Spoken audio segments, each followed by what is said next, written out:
आज हम बात करेंगे जी जॉब्स के बारे में, सैलरी के बारे में, स्टेटमेंट कितनी होनी चाहिए, स्टूडेंट वीज़े के बारे में, स्कॉलरशिप के बारे में, और जो लोग कुछ भी नहीं काम जानते हैं, जिनके पास एक्सपीरियंस नहीं है, आज हम उनके बारे में भी बात करेंगे। जी आयानु जी, क्या हाल चाल है आपके? उम्मीद करती हूँ कि आप खुश और खैरियत से होंगे। यहाँ हो गई है बहुत ज़्यादा सर्दी और मेरा गला हो गया ख़राब थोड़ा सा, तो मेरी आवाज़ जो है ना वो थोड़ी बंद ऊपर नीचे होगी, तो उसके लिए मैं माफ़रत चाहती हूँ। अच्छा जी, अगर आप मेरे चैनल पे न्यू हैं तो प्लीज़ वीडियो को सब्सक्राइब और लाइक कर दीजिएगा। अच्छा जी, हम अब सैलरी की तरफ आते हैं। सैलरी की बात करें तो जो लोग स्किल्ड नहीं जानते हैं, जिनके पास कोई स्किल्ड नहीं है, जैसे कि वेटर्स हो गया है, क्लीनिंग लेडी हो गई है, घरों में काम करने वाले लोग हैं, या किसी हॉस्पिटल में काम करते हैं, या किसी की टेक केयर कर रहे हैं, तो उनके जिनके पास बिल्कुल भी स्किल्ड नहीं, कुछ भी नहीं है, राइट, वो भी जा सकते हैं। बस हुन और की लेना चाहिए, तो आप लोग जा सकते हैं, ऐसी कोई बात नहीं है। मैंने सीवी बनाना भी सिखाया है, कवर लेटर की भी मैं वीडियो बना दूंगी, आप जाके खुद ट्राई करें, हर चीज़ को खुद किया करें। तो आपकी जो इनकम है, जो कुछ भी नहीं जानते हैं, उनकी इनकम जो है 2000 से 3000 होती है। एवरेज बता रही हूँ, 2000 से 3000 इनकम होती है, सैलरी होती है। इससे थोड़ी तो वो देते ही नहीं है, क्योंकि वो ऑलरेडी बहुत रिच कंट्री है, ठीक है। और जिनके पास स्किल्ड है उसकी तो 5000 से 10,000 तक जो है सैलरी चली जाती है।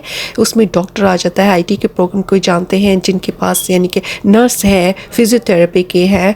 तो स्किल्ड वाले लोगों के लिए तो उनके लिए बहुत सारे बेनिफिट्स होते हैं, जैसे मैंने पहली वीडियो में भी बताया है, गाड़ी तक आपको फ्री मिल जाती है, टिकट्स वगैरह, रहना पीना सब आपको फ्री मिल जाता है। अगर आप वहाँ पे काम कर रहे हैं तो ये सब आपको बेनिफिट्स वहाँ पे मिल सकते हैं।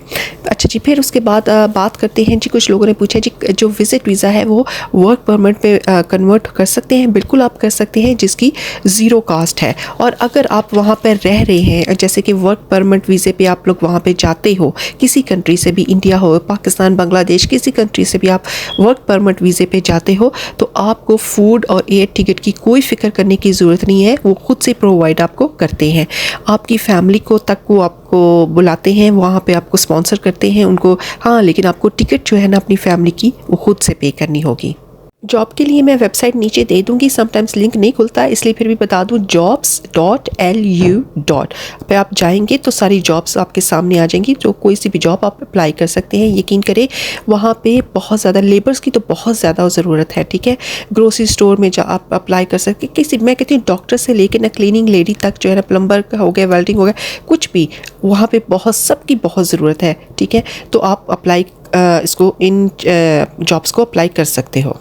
अब हम बात करते हैं स्टूडेंट की। तो स्टूडेंट बेस पे वीज़े पे आप जा सकते हो, वहाँ पे लक्समबर्ग कंट्री में जा सकते हो। वहाँ पे कुछ यूनिवर्सिटी जो है वो पब्लिक होती हैं और कुछ यूनिवर्सिटी जो है वो होती हैं प्राइवेट होती हैं। अगर आप पब्लिक में जाते हो तो ज़ीरो ट्यूशन फ़ी आपको पे करनी पड़ेगी, आपको कुछ नहीं पे करना पड़ेगा। लेकिन आपका जो लास्ट सेमेस्टर होगा ना, उसमें थोड़ी सी फ़ी पे करनी पड़ेगी, जो कि 200 से 300 250 या 300 लगा लें आप, कि इतनी आपको जो लास्ट सेमेस्टर है ना उसकी फ़ी पे करनी पड़ेगी। अगर आपके पास पैसे हैं, तुसी अमीर बंदे हो जी, तो फिर तो तुसी अप्लाई कर सकते हो, प्राइवेट यूनिवर्सिटी में अप्लाई कर सकते हैं, जिसकी फ़ी है 8 लाख से 15 लाख है। 8,000 यूरो से 15,000 यूरो आपको पे करनी होती है। लेकिन मैं बताती चलूँ कि अगर आप 1-2 साल का आपके गैप आ गया है बीच में, तो भी आप वहाँ पे जाके लक्समबर्ग कंट्री में आप पढ़ सकते हो। इसकी कोई फ़िक्र वाली बात नहीं है कि आप नहीं ये गैप पूरा नहीं कर सकते, आप कर सकते हो। और फिर उसके बाद जो 1200 यूरो है वहाँ पे, 12 या 1300 यूरो जो है, ये आपने हर हाल में, अगर आप चाहते हो कि 1-2 साल के लिए वहाँ जाते हो, तो ये जो है ना एक साइड पर ज़रूर रख लीजिएगा, ये आपका ख़र्चा होना ही होना है उधर। लेकिन उस साइड पर आप जो है ना सैलरी पे तो उतनी ले रहे हो ना, तो उसकी कोई प्रॉब्लम नहीं है, वो आपका गुजारा हो सकता है बड़े आराम से। और जो वहाँ का रहने का रेंट है, जैसे कि आप एक कमरा ले लेते हो, जैसे मैंने आपको पहले बताया, पाजी तुसी अगर बहुते अमीर हो तो फिर तो तुसी मीन जाके कोई चंगा जिहा मकान ले लो दे हो, या कोई वड्डा मकान ले लो, ठीक है।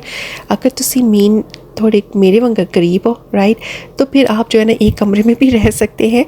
तो वहाँ का जो रेंट है वो 500 यूरो जो है ना वो आराम से आ जाता है, लेकिन इसमें सब कुछ इंक्लूड होता है।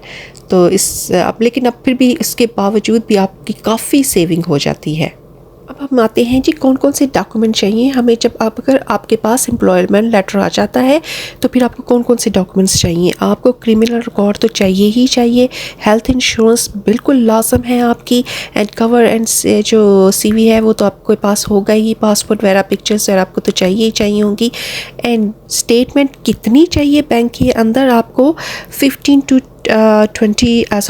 to 15 लाख जो है ना आपने रखना है। इससे ज़्यादा भी रख लें तो कोई प्रॉब्लम नहीं है, पर इससे कम नहीं होना चाहिए। और अगर आप फैमिली के साथ आ रहे हैं तो फिर इससे ज़्यादा आप डबल कर लें, ठीक है। और अगर आप इंडिया से आ रहे हैं तो आपको 5 to 8 लाख जो है ना वो बैंक में होना चाहिए स्टेटमेंट, क्योंकि उनको पता होना चाहिए कि आपके पास इतना अच्छा। बैंक स्टेटमेंट हमेशा रोलिंग में रखें, एक दफ़ा डाल लें और फिर उसी वक्त निकालें, ऐसा मत करें। जब आप अंदर डालते हैं तो उसके बाद कुछ दिनों के बाद फॉर एग्ज़ाम्पल कि आप ख़र्चा जो है ना वो निकाल लें, फिर 2 दिन बाद फिर उतना ही वापस डाल दें, ताकि उन्हें पता चले कि ये निकालते हैं एंड जमा भी करवाते हैं उतना पैसा। अच्छा जी, स्कॉलरशिप पे भी आप जा सकते हैं। और जो मैंने बताया कि आपको जो 1200 यूरो जो है वो ख़र्चा रखना पड़ेगा एक साइड पर, तो वो भी वो कवर कर लेते हैं। तो उधर ऐसी यूनिवर्सिटी हैं जो फंडेड हैं, ठीक है, आप अप्लाई कर सकते हो। अच्छा, तो हम चलते हैं, फिर मुलाकात होगी जी हमारी और आपकी नेक्स्ट वीडियो में।